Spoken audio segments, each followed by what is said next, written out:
So excited to welcome you here. Time to start. Okay. So we're really happy to be here today for the 2019 Haagen-Smit Clean Air Awards Leadership Talks.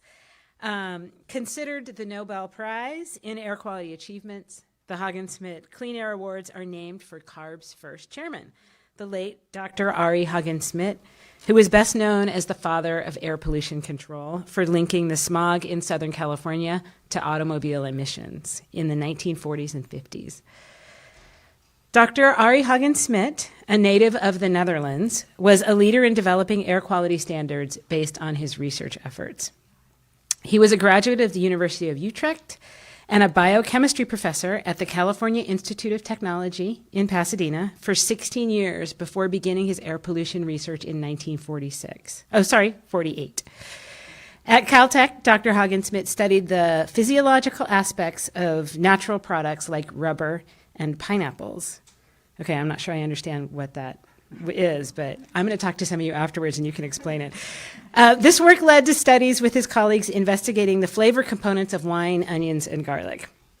His training and expertise in chemistry, along with his natural curiosity, brought him to the forefront of air pollution research when he was asked by the County of Los Angeles to investigate the chemical nature of what we now call smog.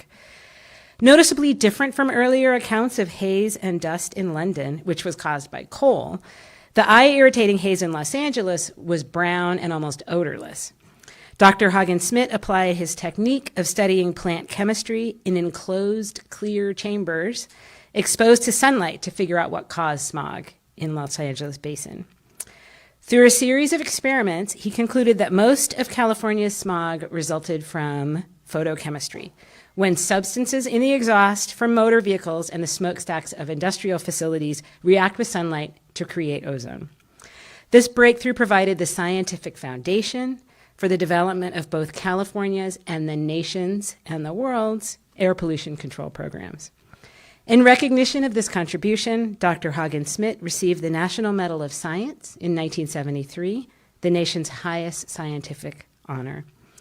And he became the California Air Resources Board's first chairman in 1968, after serving 8 years as an original board member of CARB's predecessor, the Motor Vehicle Pollution Control Board.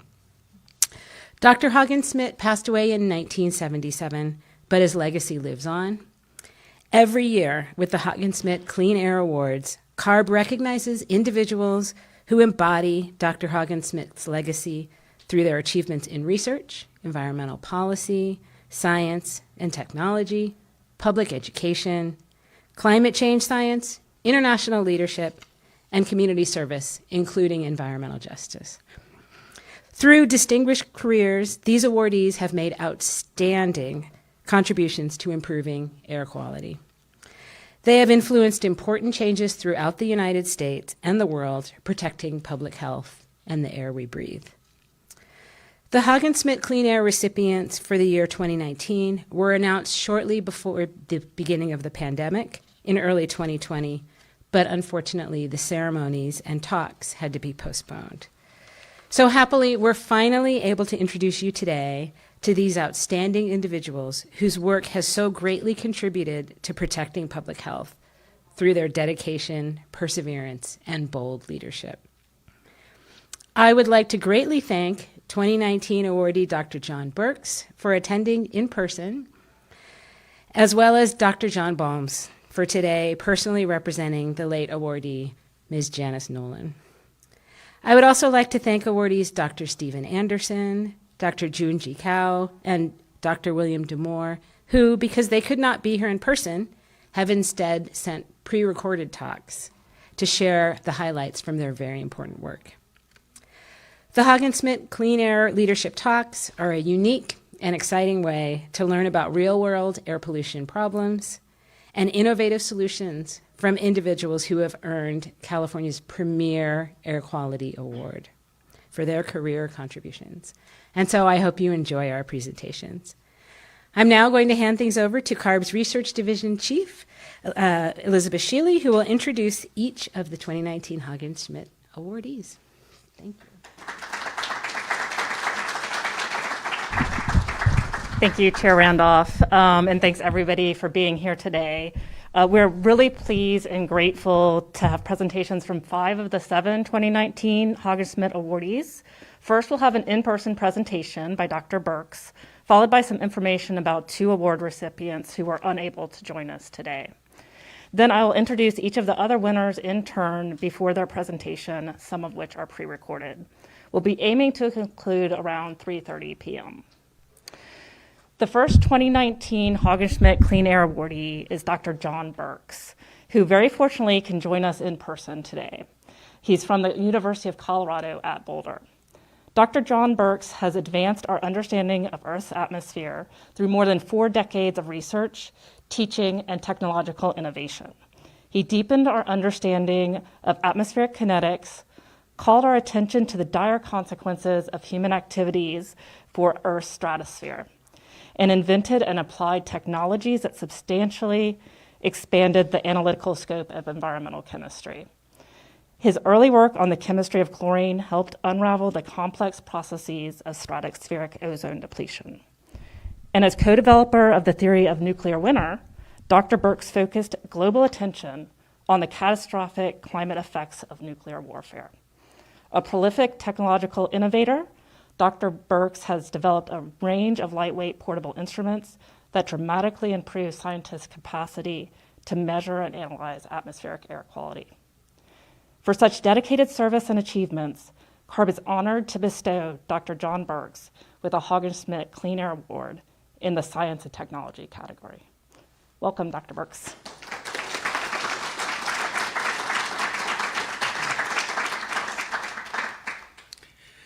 Thank you very much. It's a really great honor to receive this award. It's definitely the biggest honor I've ever received.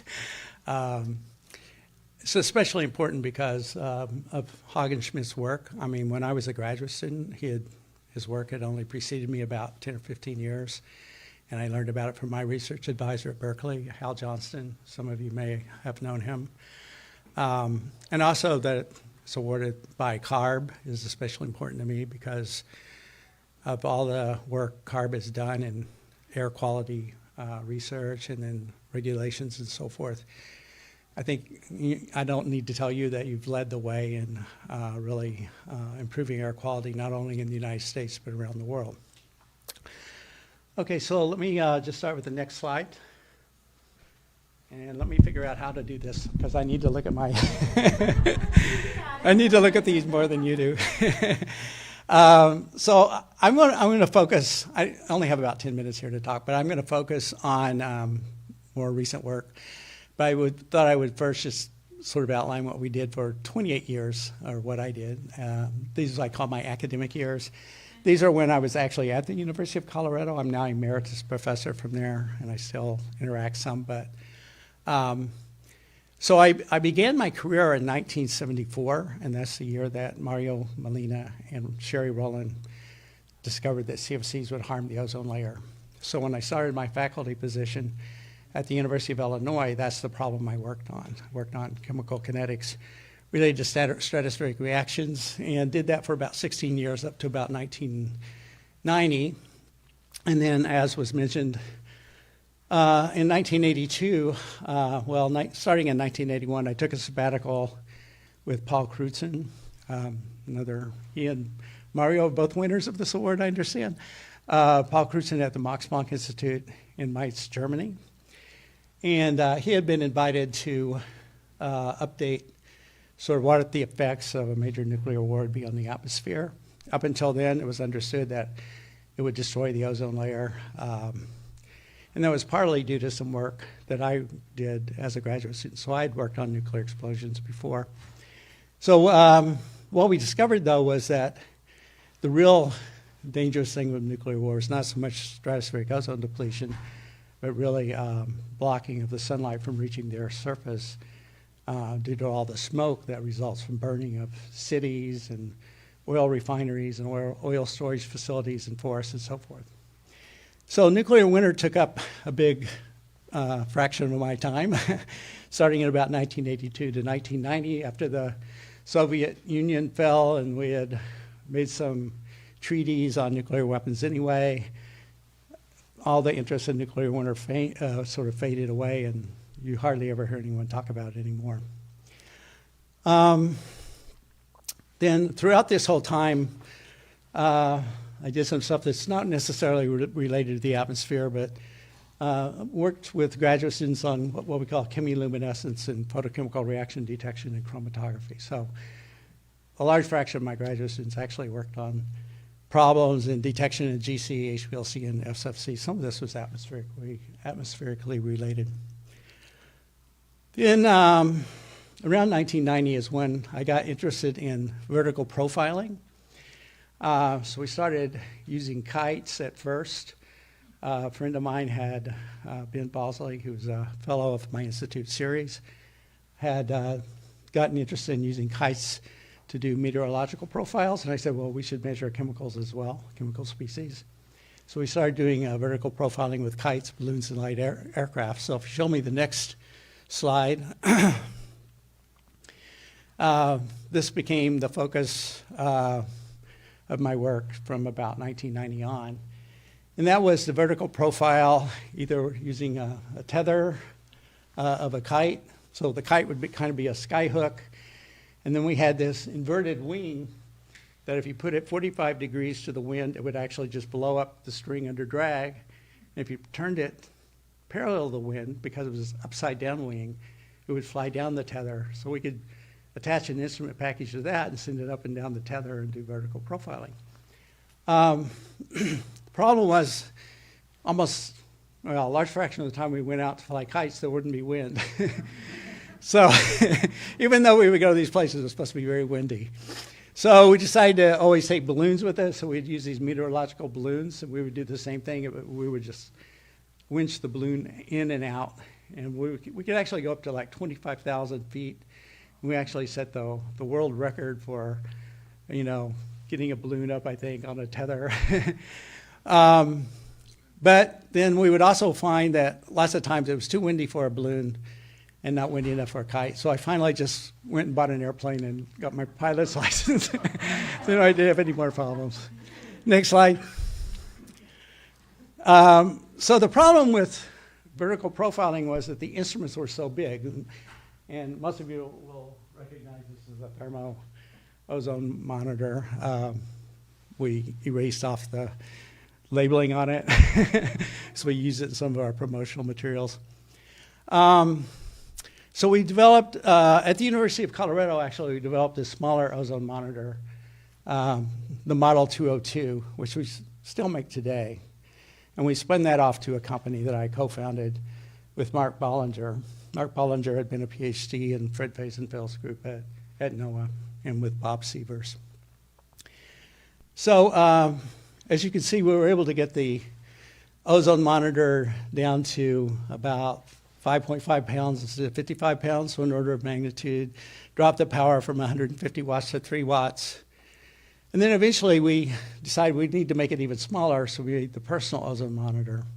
The personal ozone monitor weighs about a pound with its battery and uses only 3 watts of power.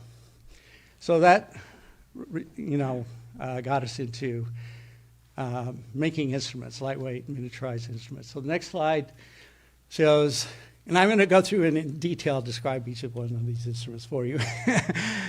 Just kidding. Well, we developed about 20, uniquely different instruments that we've sold over the years. So that's like 20-some years of work. And these are for NOx and ozone and black carbon and mercury and a few other things. So anyway, that's what I've been doing for my post-academic career, first slide, academic career. That's what I've been doing for the last 20 years. Next slide. And some of the applications of these, if you can make instruments really small and light and low power, you can put them in lots of places and do lots of research you couldn't do before. So, we could do the usual thing with vertical profiling and so forth. But they've been used in places like the Arctic, where they're put on, when the Arctic is frozen over, you can put a buoy out and have your ozone monitor and other instruments in it. And then when it melts, you've got this free-floating buoy in the ocean. They were used in the NASA Global Hawk. That's now been retired and sold to some other agency. But lots of other aircraft and so forth. And to a large extent, they've been used by the National Parks Service and National Forest Service. That's probably one of our biggest applications. Next slide. So about 10 years after I left the university, I started missing teaching a bit. So we decided to have an outreach program. Because we had these miniaturized instruments, we wanted to know what could we do, you know, in the K through 12 educational area. So first we developed this project called the Global Ozone Project, or GO3 project. And we put those Model 202 ozone monitors along with Davis weather stations at more than 100 schools around the world. About 30 were international schools, about 70 in the US. And so we were able to make fixed base measurements of ozone, and the students could see their data online, and we had them interact through a social network, kind of like Facebook, but limited to them. And that was all interesting, except we found the student attention was kind of short. You know, after a few weeks, they're not interested anymore in maintaining their station. And we decided it would be really nice if they could actually make mobile measurements. They could go out and form hypotheses about where they think air pollution is high and actually see if it is. And so around this time, this was a few years ago, people started using sensors. And I'd always avoided sensors, these little electrochemical sensors and PM sensors and so forth.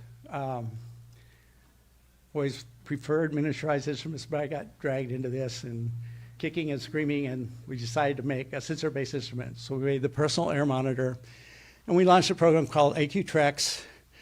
And we did this in 150 schools so far, where students carry, one of the students carries the personal air monitor, and other students can have their cell phones, and then we just Bluetooth the data out to the cell phones.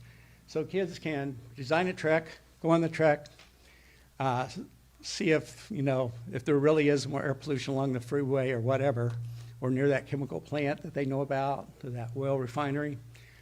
And this has been really successful because the students can look at the data, see the data in real time, they get outdoors, they get to do really fun things. Next slide just shows you some trekkers. These are some kids at North Glen High School in Denver, Colorado. And they're looking at their cell phones like teenagers do, but now they're actually looking at the treks that they're doing, looking at data. This is just an example of a trek. This is a high pollution day when we had actually forest fire impacting Golden, Colorado. And this trek was actually done in a car. The kids always, of course, wanted to do it in their car rather than walk. So that led us to start doing mobile monitoring using vehicles. So the next slide shows that. This is Michael Ogletree, who's an air quality specialist at Denver Department of Public Health and Environment. We started putting these PAMs inside enclosures that were designed to sample air at a constant rate, but also you know, protect it from the environment. So we have an impactor here for moisture, for like rain droplets and so forth. There's a little fan here that brings air in. And all the water that comes in drains out the bottom and so forth. So we started putting these on cars, and we now have them on several Denver Public Department of Health and Environment. And other examples where we want to put these in the future are buses. We've already put 5 on trash trucks in Denver, on delivery trucks, like FedEx, UPS, and Amazon. I've already talked to FedEx about 3 times, and they've turned us down every time. But they still email us back. Rideshare cars would be a possibility. But the problem, of course, with these sensors is they're not very accurate. They're indicative. I mean, they show you trends and so forth. But they have a lot of baseline drift, calibration drift, cross sensitivities, and so forth. And so our solution to that is to have reference stations. So we've developed what we call the AQ-Sync reference station. And this has many of our FEM designated instruments in it. We have FEM ozone, FEM NO2 along with NO. And we have CO, CO2, using more reference type instruments, miniaturized instruments to make the measurements. So the idea is that we keep our sensors calibrated by periodically going by or parking by one of these stations. Next slide. And this is just an example of some trash truck data from Denver. So this is a 1 day's trash truck path. It's uploading data every 2 seconds. It's got one of these car toppers with the PAM inside it. And if you take this little area here, you can see some little color in here. You can see that there's this one little area where there's some air pollution. We've really expanded the scale here, so this is not the air pollution AQI index, but it's a scale to sort of bring out the variations in the concentration. You can see that something's happening here. So we're just beginning to look at this data, and we'll be continuing this for a long time and seeing, can we identify sources of air pollution? I mean, is this just an example of someone that has their fireplace burning or whatever? We'll be able to find out if it does it on the next route and so forth. Next slide. So this comes to what we're doing now. We just got a grant from NIH to launch a program we call IQRF. So it'll be a 3-year program where we do AQ treks and we do mobile monitoring on vehicles in collaboration with communities. We're centering it in schools. We know how to work with schools. It's a natural sort of center for the community. And we'll have an educational component.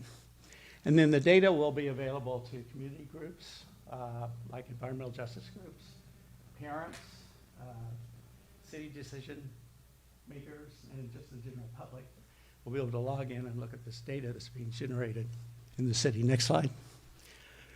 So this is my last slide. It just shows our partners for doing this. Michael Ogletree, you saw next to his car there in Denver. He started the Love My Air program in Denver, which is it's a fixed base, sensor-based monitoring program. Was funded by the Bloomberg Mayor's Challenge. Tim Dye, many of you may know Tim, was with Sonoma Technologies for a long time, worked to develop AirNow, and he's formed his own company, TD Associates, and he's been, over the past 10 years or so, a major proponent for first participating communities, starting with Fort Collins because it's nearby. We're already doing some work in Denver, so Anchorage, Alaska, because we want to have some extreme weather to see can we do this in really cold climates. The Navajo Nation, Tri-County area of that in New York Council or New Mexico, where it gets very hot, and they have some unique problems with fracking and so forth. And it's an environmental justice kind of community. And Atlanta, Georgia, also a big, here we're working with environmental justice people who are very concerned about certain neighborhoods that have very high pollution. And then finally, because we want to make this international, we'll be working with Mexico City. So next slide. Okay, so thank you. And I just want to thank, all my graduate students and postdocs and all the people over the years that actually did all this work. I just kind of dream up this stuff and try to convince people to do it. Also, my colleagues at 2B Technologies, that the engineers and scientists and so forth that work to make the instruments. Thanks a lot.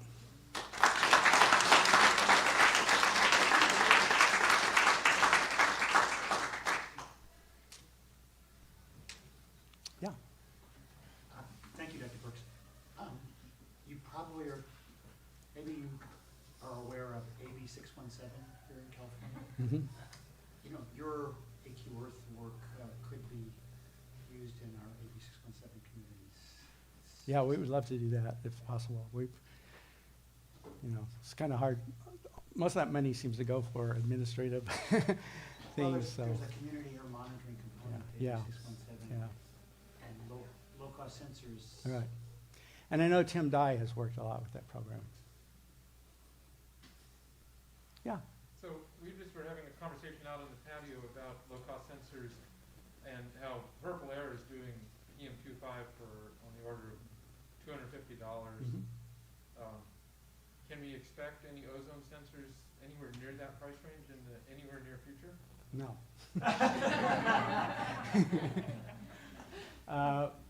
Ozone is, I mean, we make our little miniaturized instruments and we can get those down to a couple $1,000, but we can't make them in quantities and sell enough to get the price way down. They're not very complicated though. Ozone monitors are really simple, but by the time you do all the machining and all and board layout, you know, manufacturing and so forth, they can get those down because they're just, the sensor itself is $20 Yeah. for the Purple Air. So we use the Purple Air sensor. I mean, we use the same sensor. It's not from Purple Air, but ozone is the one, there's not a good electrochemical sensor really for ozone. Yeah. Yes? Simon Murray with Natural Resources Defense Council. Thanks for that really fascinating presentation. We're often asked by local community groups throughout the U.S. that they're collecting data on the air pollution associated with, you know, freight being adjacent to warehouses and freight and trucks. I'm just fascinated by your ability to get really hyper-local. Is there a way to consolidate kind of an approach for community groups that are collecting data to just standardize it so that it becomes more and more useful and understanding where traffic and Amazon warehouses are located to avoid some of the potentially very hyper-local impact from PM? Right, yeah. So there are a lot of people doing this now. It's probably like 25 or 50 different research groups and, you know, people doing air pollution measurements. Some are reasonably good and some are really bad. And so it's really hard to sort out the good from the bad. But that's one of the things we want to do in IQRF is start incorporating other people's things they already have. A lot of the groups we're going to be working with already have some Purple Airs out, or they already have some other of these other many different types of sensors out, and have a unified database where all the data can go in one place. That's part of our, you know, cloud work we have to do. Right now, it's enough work just to sort out our own data, but and eventually we want to be able to look at everybody's data. And of course, all this gets, you know, there really needs to be good ways to analyze the data, you know, look at it and extract information from it and give it statistical significance and so forth. So that's a goal. I think there was one more question. Yeah. Are you doing any toxic data? Are you trying to use the same level marking for the toxic? No, because you can't do them in real time. So we could collect them on cartridges and then have them analyzed. And I imagine we'll end up doing that at some point. Yeah. Okay, thank you. Thank you so much, Dr. Burks. As you could tell, it's especially the community air monitoring part is something that folks are very interested in, so really appreciate your talk and hearing more about what you're doing. And as somebody that grew up in Atlanta, I will look forward to following what the results are there, so thank you. The next award winner is Dr. Carl Taylor, who was unfortunately unable to join us today. He's a research scientist at Lawrence Livermore National Lab. Dr. Carl Taylor is being recognized for consistent leadership in every aspect of large climate model evaluation over the past 3 decades. His contributions, both in building essential infrastructure to improve climate modeling and through his own far-reaching research, have helped make it possible for the climate science community to evaluate and improve model performance, to distinguish human impacts on climate change, and to estimate uncertainty in projections of future climate change. In 1985, Dr. Taylor joined the Atmospheric Science Division of Lawrence Livermore National Lab, where for more than 10 years, he led the Climate Modeling Intercomparison Project. This project was one of the first systematic international efforts to compare climate models. Later, he chaired the metrics panel for the World Climate Research Program, helping scientists develop objective measures of climate model performance. Dr. Taylor also importantly authored the Climate Model Output Rewriter, the climate science equivalent of Star Trek's Universal Translator. And it was designed to resolve thorny issues flowing from idiosyncratic differences across simulation outputs from different modeling centers. Dr. Taylor also developed the now routinely used Taylor diagram, which is an elegant geographic solution to the problem of how to represent the multiple dimensions of model performance in a single compact figure. Advancing the development of climate model intercomparability would be more than enough to occupy most scientific lifetimes. But Dr. Taylor also contributed highly influential climate research findings of his own. Just one example, Dr. Taylor, with co-author Dr. Choice Penner, was the first to compare the climate system's response to anthropogenic greenhouse gas emissions and sulfate aerosol emissions. For his unflagging and prolific leadership to enhance the climate modeling community's capacities, and for his own wide-ranging and influential research achievements, CARB is honored to bestow Dr. Carl Taylor with a Haagen-Smit Clean Air Award in the category of climate change science.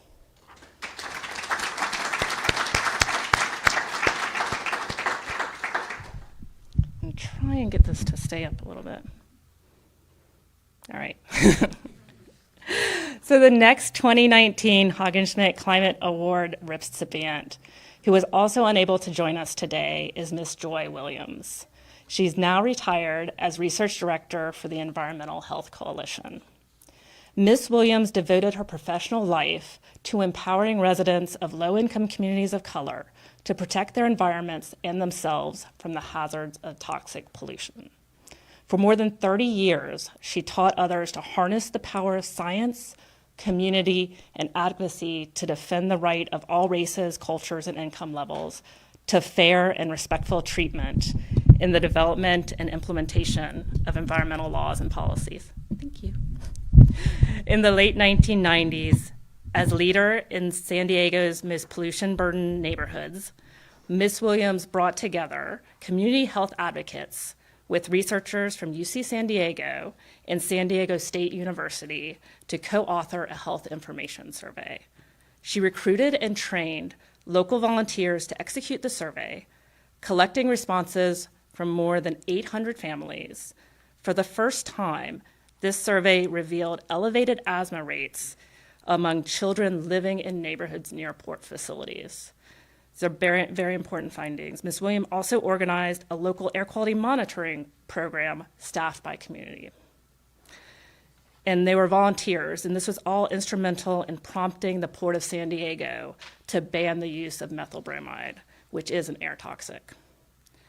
Ms. Williams also led land use, environmental justice, and children's health, a multi-year assessment of the risk of children's exposure to industrial emissions in San Diego's low-income neighborhoods and communities of color. Additionally, she served on the steering committee of San Diego's Community Air Protection Program, which guides collection and analysis of air quality data that enables identification and mitigation of harmful pollutant emissions in portside neighborhoods. Her research linking air quality, respiratory health, and land use has raised the profile of environmental justice in regional and statewide planning. For her skillful integration of sound science with grassroots organizing, and for her decades of effective environmental service in San Diego, CARB is honored to bestow Ms. Joy Williams with a Haagen-Smit Clean Air Award in the category of community service and environmental justice.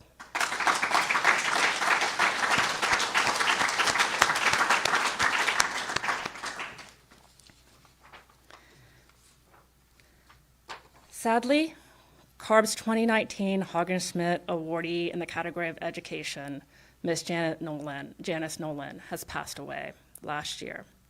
Ms. Nolan was a gifted communicator and tireless advocate for the respiratory health of all Americans, most recently with the American Lung Association. Her accomplishments in educating policymakers and the public on the benefits of clean air have yielded substantial health benefits for Americans across the country. Ms. Nolan was not only a gifted educator, but also an articulate and effective advocate who brought compelling data and stories. The American Lung Association's State of the Air report was perhaps Ms. Nolan's greatest labor of love and service. For 20 years, Ms. Nolan was the guiding hand behind its creation and distribution, distilling complex monitoring data into simple air quality grades that clearly conveyed the health risks of local air pollution. In addition, she helped achieve significant national respiratory health policy victories, including more protective national ambient air quality standards for ozone, particulate matter, and air toxics. For her decades of effective leadership and for the real-life improvements she helped make to the air we all breathe, CARB is honored to bestow Ms. Janice Nolan with a Haagen-Smit Clean Air Award in the category of education. At the request of her husband, her colleague, Dr. John Burks, will be sharing with us today information about her impactful work.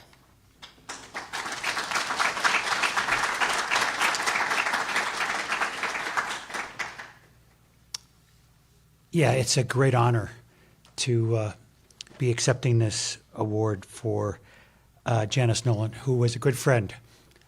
I'm going to try not to cry. I'm already having trouble. So I'm going to be reading words of Paul Billings, the Senior Vice President for Advocacy for the American Lung Association, which he wrote for me to give. And I'll be ad-libbing a little bit for myself and for my colleague Will Barrett in the Lung Association. So for 20 years, as was just stated, Janice Nolan was a national leading voice for healthy air for the American Lung Association. Janice passed away in April of 2020, shortly after learning that she had received this recognition, and she was greatly appreciative and honored. I mean, she emailed me directly to say that. Janice meant so much to those who knew her best, to her colleagues who relied on her passion, expertise, and generous spirit, and to the millions of Americans who breathe cleaner, healthier air every day because of her tenacity and drive to protect public health. Throughout her career, Janice was a willing and patient teacher. She'd go out of her way to take time to mentor a new colleague about air pollution, health, how to be an effective advocate, spokesperson, and myriad other topics. When a new reporter would start on the air pollution or climate beat, Janice would patiently answer questions, decipher Clean Air Act acronyms, and become a trusted source. I chaired the American Thoracic Society. I'm a pulmonologist. That's my professional organization. The ATS Environmental Health Policy Committee for 3 years while Janice was on it. Her involvement not only changed how ATS engages on policy issues as an organization, I mean, she taught us real advocacy, but also enabled contributions for individual ATS members in a way that would not have been possible without her teaching of ATS members, capacity building, and ongoing support. Could I have the next slide? Oh, it's up there. Got that one. Janice was the driving force, as was stated, behind the 20-plus year history of the American Lung Association's signature State of the Air report, which has drawn significant public attention to air pollution control challenges and successes across the country, as well as the growing threat of climate change. As an aside, she worked on the report almost until her passing. In March of 2020, she sent me a draft to review a month before her death, the health effects section of that report. Slide 3. Next one, sorry. Janice was fearless. Many state and local air pollution control officers do not like the state of the air reports, especially when the air quality in their community earns poor grades. Janice would stand up and speak at the annual meeting of the pollution control officers and field their comments and criticism. She was proud of the report, passionate about the need for clean, healthy air, and she would remind each critic of their shared goals of cleaner air. This public education work was the basis of Janice's recognition with the 2019 Haagen-Smit Award for Education. But the report was only a portion of her work and her legacy. Could I have the next slide? Whoops. It's more than the next one. Janice's contributions to clean air and lung health are wide-ranging and span decades, as Elizabeth alluded to. She worked closely with coalitions, health partners, and many, many others to advance the fight for clean, healthy air. She was just about the most effective clean air advocate that I've known at the national level. So as mentioned, she was a longtime member of the American Thoracic Society's Environmental Health Policy Committee. This committee works on outdoor and indoor air pollution and climate change policy advocacy. She led the National Radon Action Plan Leadership Council that developed an important U.S. National Radon Action Plan to reduce radon risk in 5 million homes across the country. Many of you may not know, because it's not a problem in California particularly, but indoor radon in homes, especially in certain areas like Pennsylvania, is an important risk factor for lung cancer.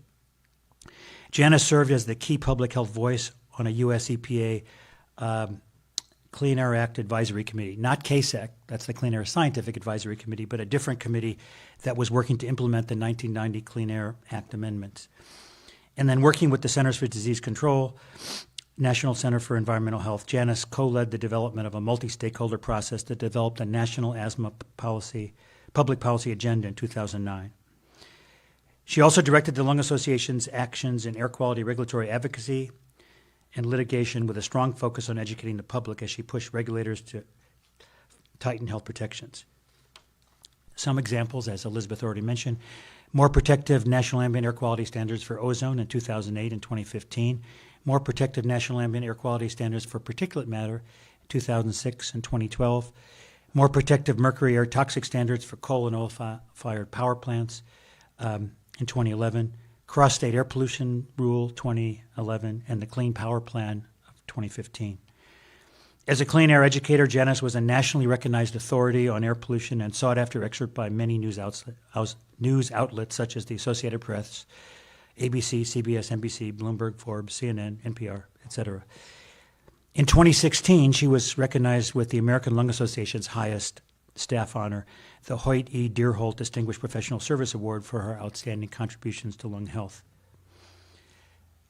But before those 20 years with the Lung Association, Janice directed programs for the local American Lung Association of Tennessee.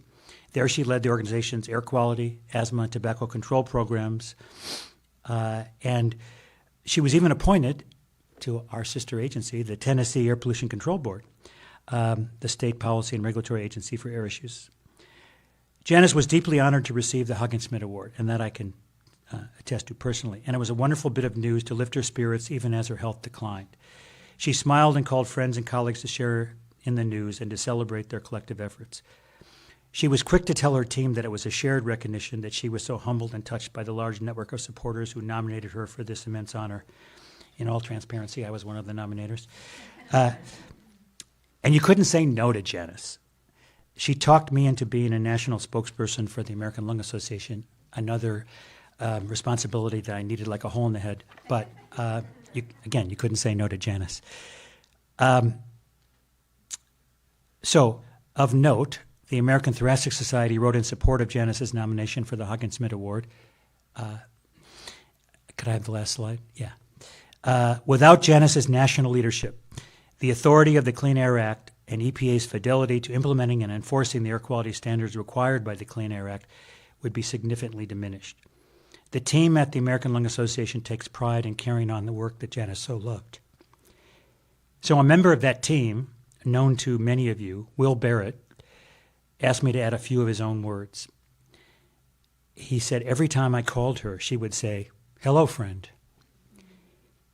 And once he had screwed up at an internal ALA meeting, and Janice had his back, and he sent her an email thanking her for that, and she said, "That's why we are a team." I really couldn't say any more about Janice Nolan, a personal friend who I miss greatly.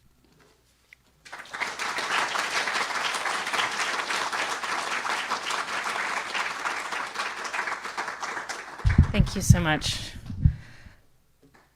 The next award winner is Dr. Junji Chow, professor and president, Institute of Atmospheric Physics, at the Chinese Academy of Sciences. Dr. Chow has been a very prolific contributor to clean air research, policy, science, technology, and education.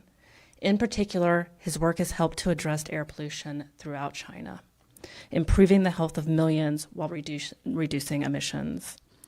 For example, Dr. Chow conducted long-term analyses of ambient 2.5 in China, establishing a national baseline against which control strategies can be evaluated.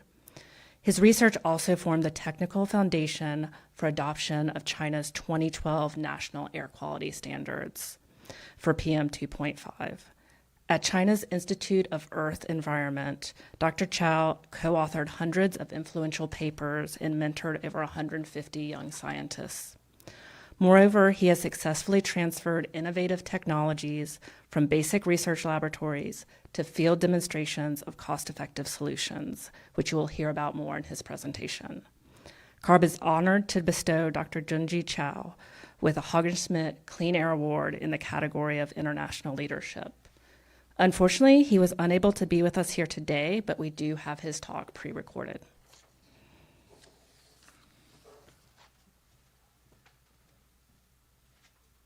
Good afternoon, ladies and gentlemen. I'm Junji Cao from Chinese Academy of Science. It's my great pleasure to have this opportunity to present my work in this important ceremony. Here is the outline of my talk. Firstly, I'd like to give a short introduction of myself. Now, I'm a professor and president of the Institute of Atmospheric Chinese Academy of Science. I got my PhD degree from Chinese Academy of Science in 2001. I'm also the adjunct professor of Desert Research Institute, Reno, USA, since 2012. In the past years, I published more than 600 SCI papers with more than 33,000 citations and high impact index, H index of 84. My papers got more than 45,000 Google Scholar citation and an H index of 100. I'm also was listed as the highly cited research in the last 3 years in the world by CARB Analysis. I was the president of Asian Aerosol Research Assembly in 2011 and 2014, and was currently served as the General Secretary of International Aerosol Research Assembly (IARA) since 2018, and Editor-in-Chief of Aerosol Science and Engineering since 2017. I got several prestigious awards in my career. It's my great honor to get this world-known Haagen-Smit Clean Air Award. The second part is the short introduction of my work in 2.5. This slide shows the distribution of the ground-based mass concentration of PM2.5 in the world. The PM2.5 concentration of China are 1 or 2 orders higher than those over Europe and the USA, which implied the serious air pollution in China. This slide shows the spatial and the temporal distribution of PM2.5 in 2003 from the simultaneous measurement of 14 cities based on my work. The daily PM2.5 ranged from 27 to 356 microgram per cubic meter with an annual average of 117 microgram per cubic meter. So from this survey, you can know the serious PM2.5 pollution in urban area of China. After we got the filters collected from 14 cities, we obtained detailed chemical species. to know the composition and the possible pollution source. This figure shows the winter time material balance of PM2.5 in these cities. Organic compound, blue color, is the largest fraction of PM2.5, which is mainly associated with the combustion source. Geological matter, the brown one, was the main component of PM2.5, which implied contribution of mineral dust, fugitive dust, and construction activity in these urban areas. Sulfate aerosol is the yellow one, is also an important component which ascribed to the contribution of coal burning source. This figure shows the chemical composition of PM2.5 in the summer period. The concentration of PM2.5 in the different species are much lower in winter, much lower in summer than in winter. For example, the reason of ammonium nitrate is associated with the high ambient temperature, less the condensation and more volatilization in summer. Since organic is the largest composition of PM2.5, we conduct the isotope analysis for its major species, organic compound, and element carbon. This slide shows the isotope composition of OC and EC in these cities. Comparison with other world cities, these figures shows the distribution of carbon-13 of EC and OC. When compared with the carbon-13 value of a major emission source and a different urban air in the world, we know the major source for organics are from coal burning and motor vehicle exhaust. Since our PM2.5 works is earlier, we provide several consultant reports for Chinese government and push research and control works of air pollution in China. The third part of my talk is about the air pollution control. Even we conduct lots of research and publish many papers about PM2.5 and air pollution. From 2013, we began to think new way to control air pollution in China. So in 2014, we put forth a new concept about pollution control, solar assisted large-scale cleaning system source with Professor David Pui from University of Minnesota, USA. This figure shows the concept of our source system.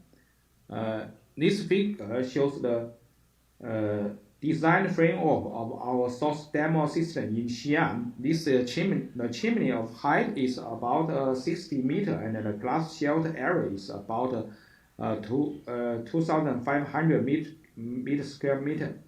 The figure shows the real one developed in Xi'an. We finished all the construction and development works in 2017. The main component of our system was shown in this slide. We use different kind filter package, including Johnson 3N to remove particle and photocatalyst film to remove NOx and VOC in the ambient air. Dirty air is sucked from under the chimney, and clean air is released from above the chimney. In order to know the total cleaning efficiency of our system, we developed a 10-site monitoring network around the system. The figure shows the removing efficiency of PM2.5 on the different ambient level. On the high PM2.5 concentration of more than 300 microgram per kilometer, the remove efficiency can reach to 19%. That's 90% of underground ambient PM2.5 in 20 square kilometer were removed by our system. After the development of our Xi'an solar system, Nature Report published a news focus in March 2018. The title is China Tests Giant Air Cleaner to Combat Urban Smog. Prototype produce clean air and offers an innovative solution to a public health hazard. Fortunately, our solar system was selected as the 28 incredible Make in China innovations that are changing the world by US media in 2019. 7 other countries like India, Thailand, and South Korea also want to develop this kind of system. This picture shows the cleaning tower developed in Delhi, India recently. The last part of my talk is appreciation for the Haagen-Smit Award Committee. I'm the second scientist to get this award in China. It's a great honor not only for me, but also for Chinese and Asian scientists. This great award will continue to inspire me to push the improvement in air pollution in China, even in the world. Even we conduct lots of air quality work in the last 30 years, we still have a long way to go, especially on the increasing pressure of climate and environment. I truly hope to cooperate with the world scientists, especially for American scientists, to work for a better and cleaner world. Here is my talk. Really appreciate your great attention. Thank you. Bye.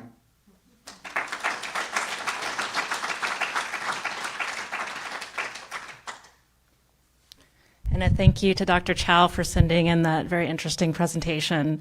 Our next awardee is Dr. Stephen O. Anderson, who is the Director of Research for the Institute for Governance and Sustainable Development.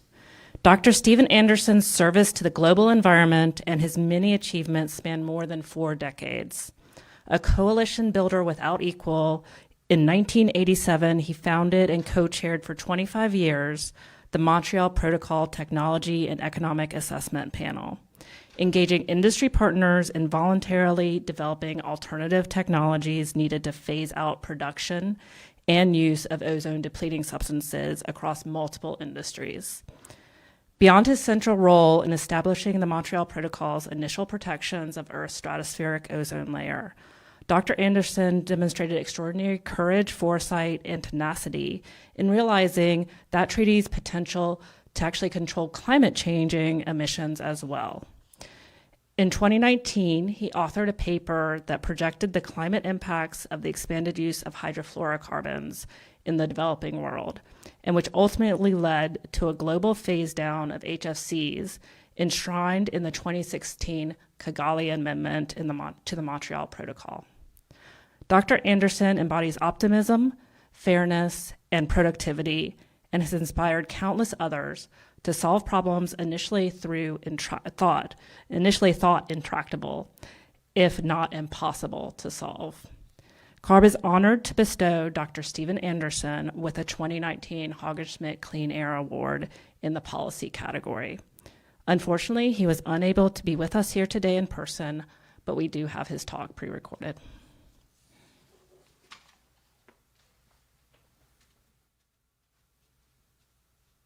I am Stephen Oliver Anderson, and this is my acceptance speech for the 2020 California Air Resources Board Haagen-Smit Award.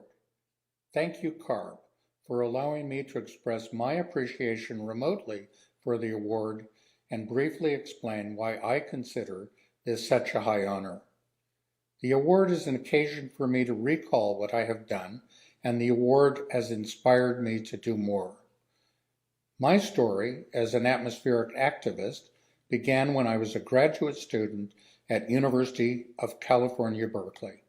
In 1974, just as I was completing my PhD in agricultural and natural resource economics, I was invited to join a team looking at the impact of supersonic transport on stratospheric ozone and climate. Our part of the study concluded that nitrogen injected directly into the stratosphere would shorten the northern latitude frost-free growing season and shift grain crops south. Land at the far northern limits of cropping would be abandoned, and other zones would have to shift to less profitable grains that matured faster. Other chapters on many topics added to the concern over the SST. In response to the full environmental impact assessment, the United States abandoned its SST program, and the French, English, and Soviet SST programs were scaled back. My realization that humans could destroy the atmosphere shifted my ambition from being a college professor to a new ambition of environmental activism. My first job was at the Sierra Club in San Francisco, my second job at the Environmental Law Institute in Washington, D.C., and in 1986, I somehow got hired by the Environmental Protection Agency to protect the ozone layer. In 1987, I was part of the team that negotiated the Montreal Protocol. For the US EPA, I was Deputy Director for Ozone Layer Protection and the EPA liaison to the Department of Defense on ozone and climate policy. I created the first voluntary programs at EPA and the first international partnerships of governments and industry commercializing the replacement technology. The Montreal Protocol is widely considered the most successful environmental treaty because every United Nations state is a party. Parties are normally in full compliance with stringent controls. More than 98% of ozone-depleting chemical substances are phased out of production and consumption, and the ozone layer is well on its way to recovery. Furthermore, because most ozone-depleting substances are also powerful greenhouse gases, the Montreal Protocol has already done more to protect climate than all other efforts combined. Amazing synergy and side benefits. What I am most proud of my life is that I was never satisfied with phasing out the damaging chemicals. My added ambition was to replace them with sustainable technology that achieved higher energy efficiency. And it is no secret that I loved working for Mary Nichols when she was the EPA Assistant Administrator for Air and Radiation. Everyone who's worked for Mary at EPA or CARB or anywhere else knows why. Tough, fair, smart, innovative, and networked. It was under Mary's leadership that I turned my attention to minimizing the use and emissions of ozone-safe hydrofluorocarbons, HFCs, that were once necessary to phase out CFCs and HCFCs fast enough to avoid ozone tipping points, beyond which the atmosphere may never recover. But by 2000, HFCs were no longer needed in many applications, but were still used because they were unregulated, no incentives, no motivation. When Mary left EPA at the end of the Clinton administration in 2001, I turned my attention to working with states and international partnerships. What a success! In 2006, the European passed the F-gas directive for automobile air conditioning, and CARB was not far behind, with rapidly evolving rules that are now the envy of and the beacon for the US EPA under the Biden-Harris administration. In closing, I would like to briefly elaborate why CARB is so essential for survival of the Earth. First and foremost, CARB attracts and protects the most capable regulatory designers and implementers, the best. Attorneys, economists, engineers, communication specialists, all the best of the best. CARB is so often the most obvious place in the universe to get environmental protection done. Secondly, CARB takes full advantage of experts elsewhere. Over and over again, when the best advice of me and my colleagues fell on deaf EPA ears, CARB was there to listen and act. What a good idea. Third, CARB is so successful in regulations that other states joined the California campaigns. Proof of this is that at EPA, when we were reaching the ends of our imagination, someone would always ask, what is California doing? Why don't we just leverage that? Thank you again for the 2000 Haagen-Smit Award in the category of environmental policy. Please continue your leadership on climate for this and future generations.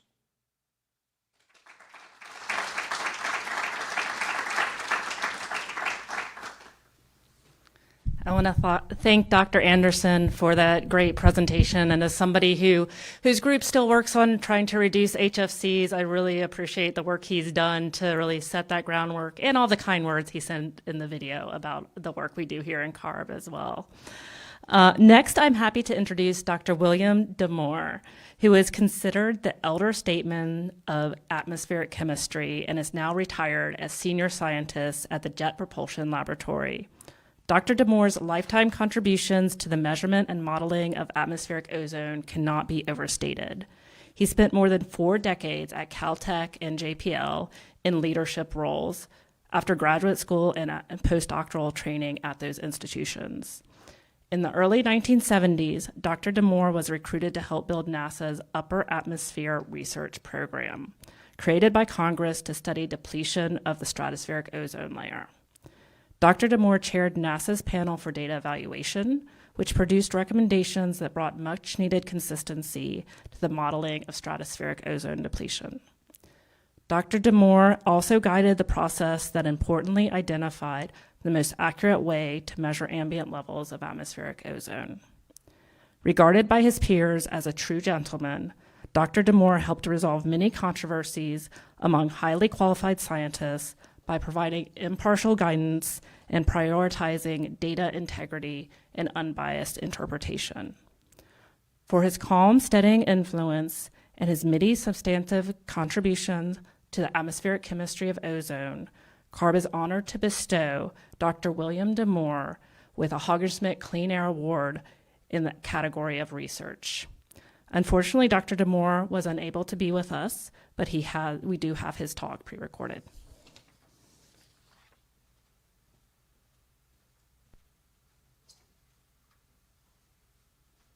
I would like to begin by thanking the people who helped me win this prestigious Ori Haagen-Smit Clean Air Award. That would be Professor Yuck Young at Caltech, Dr. Kyle Bays at JPL, and especially Dr. Stan Sander at JPL, who prepared an excellent nomination package for me. In the mid-1950s, I was a graduate student at Caltech, and each morning on the way to my laboratory, I would pass under the windows of the Haagen-Smit laboratory at Caltech.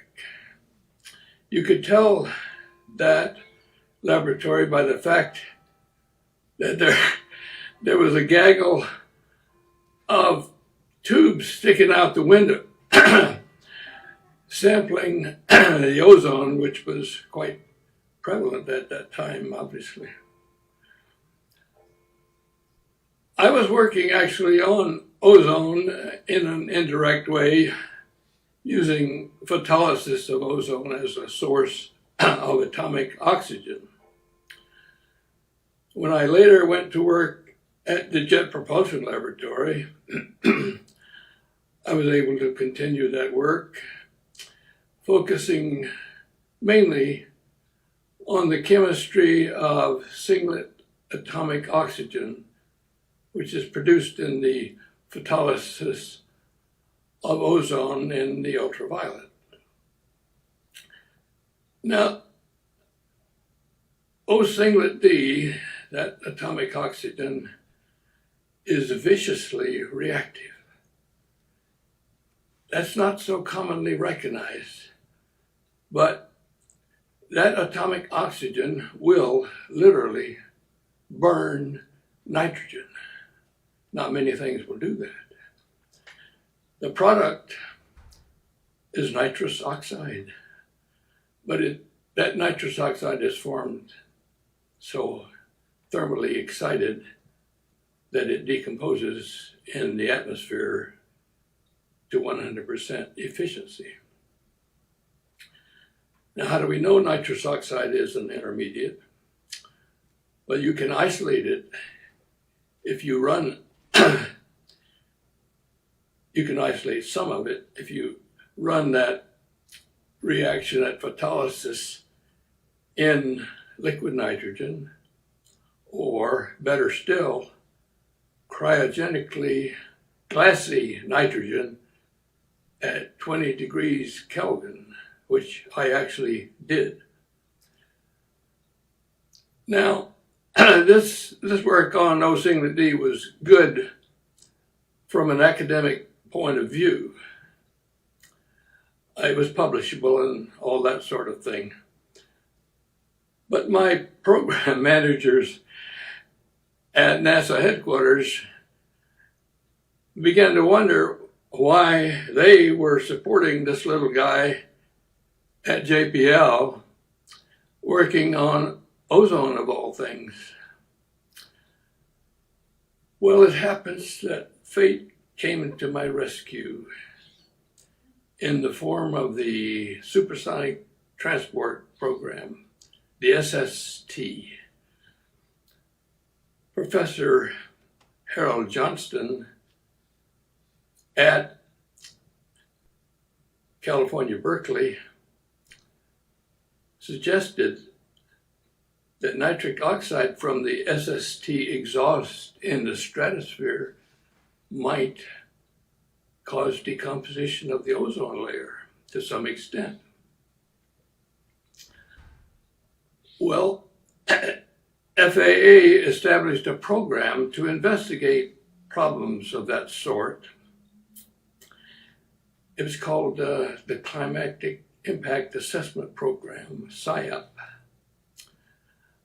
It was a good program chaired by a fellow by the name of Alan Grobecker.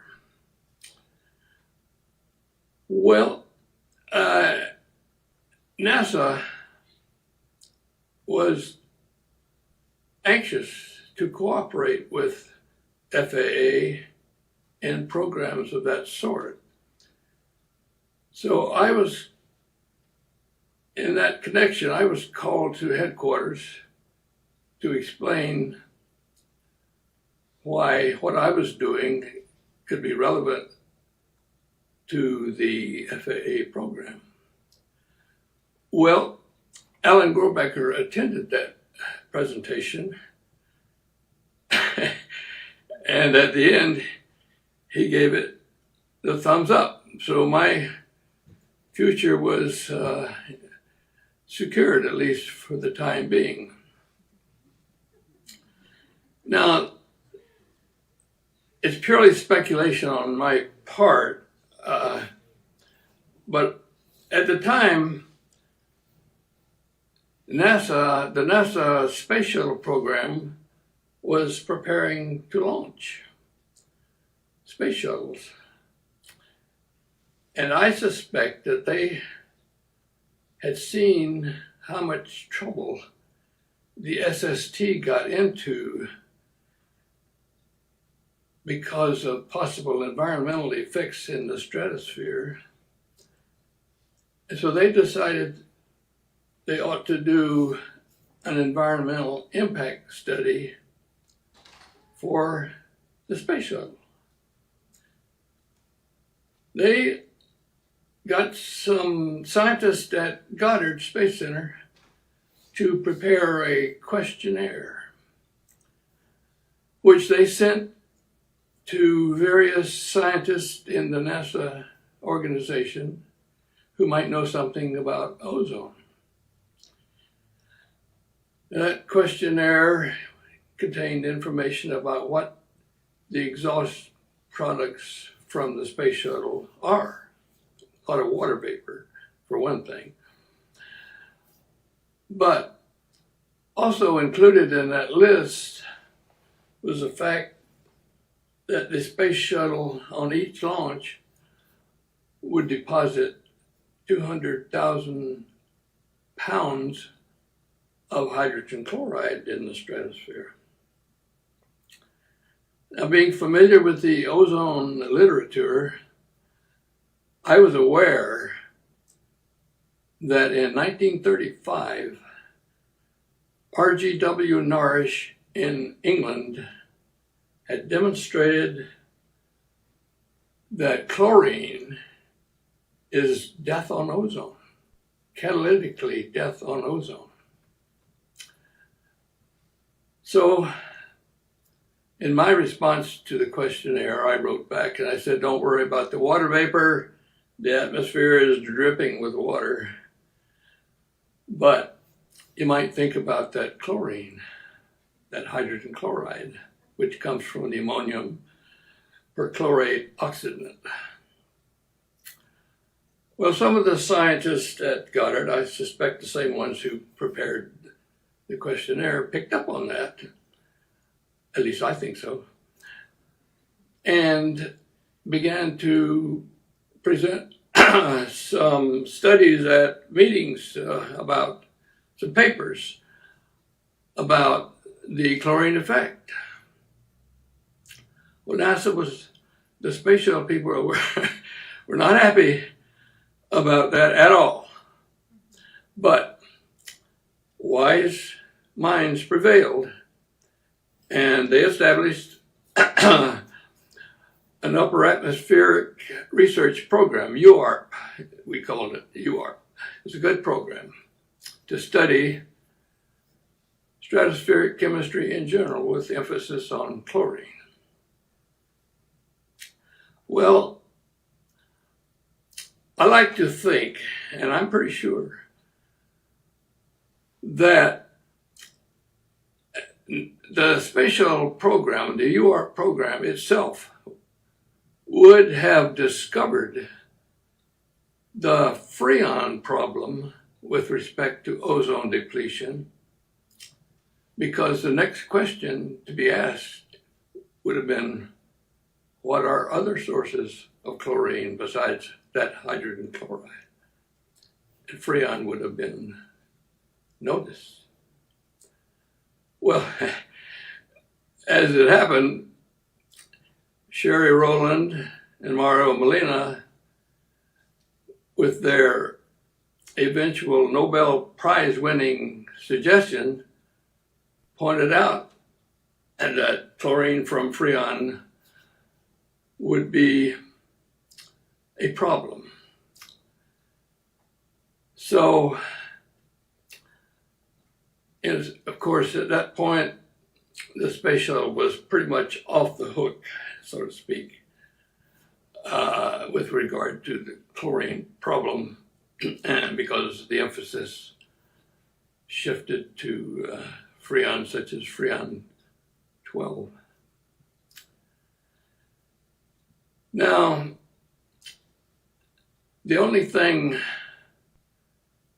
that I ever did explicitly for ARB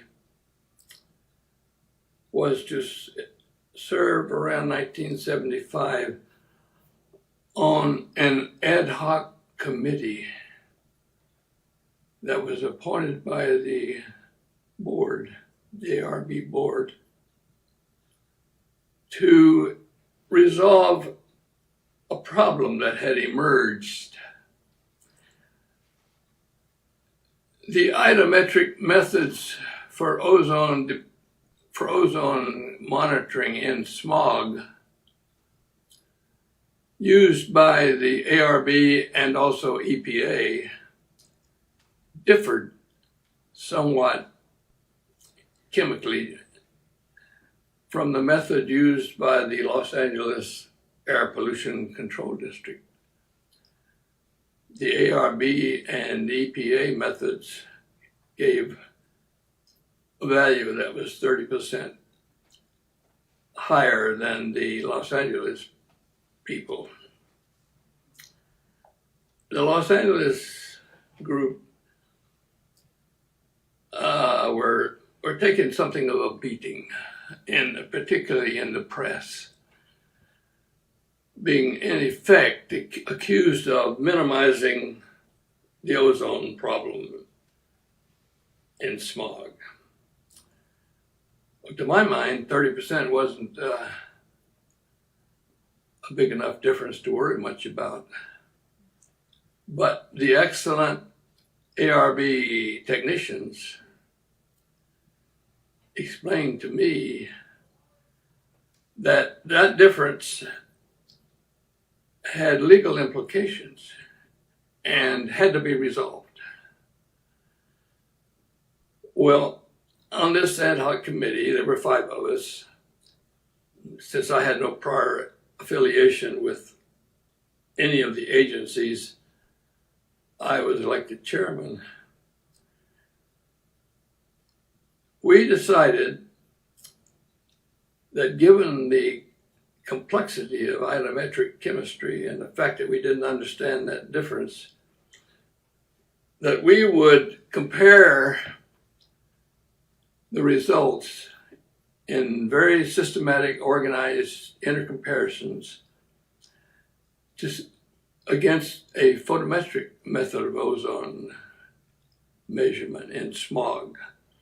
Now, the photometric method had been demonstrated well by that time to be capable of doing that.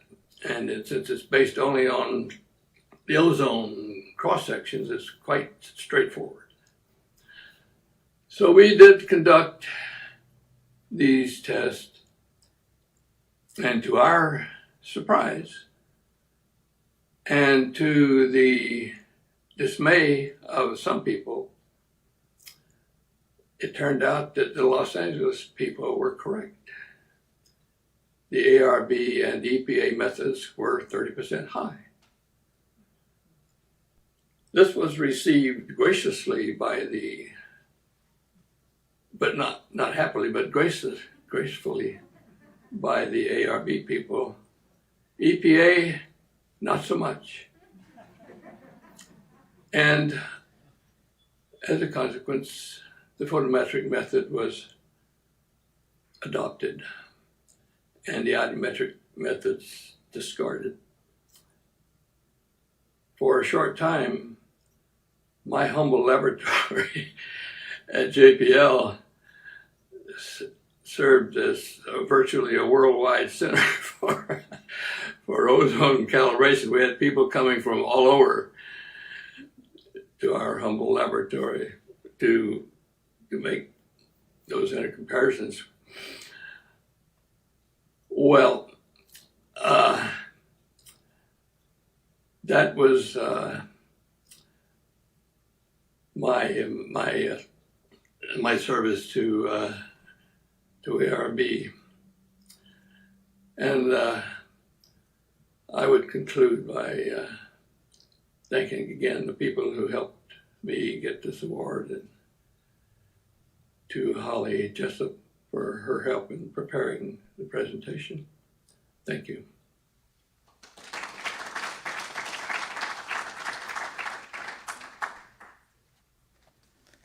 Thank you to Dr. D'Amour and to all of you today for coming and for your interest in air quality and in the awards and the accomplishments of the award winners. If you have any questions that you'd like to direct to them, please feel free to send them to Haagen-Smit smit.awards@arb.ca.gov, and we will coordinate communications with our winners. Otherwise, please visit the Haagen-Smit Clean Air Award website for information on the next cycle of awards, and that is at the link that is shown in the presentation. We'll be posting today's presentation on this webpage. And we invite you to join us online tomorrow morning at 9 a.m. for the board's hearing, where the 2019 Haagen-Smit Clean Air Awards will be officially bestowed by Chair Randolph. Thank you so much.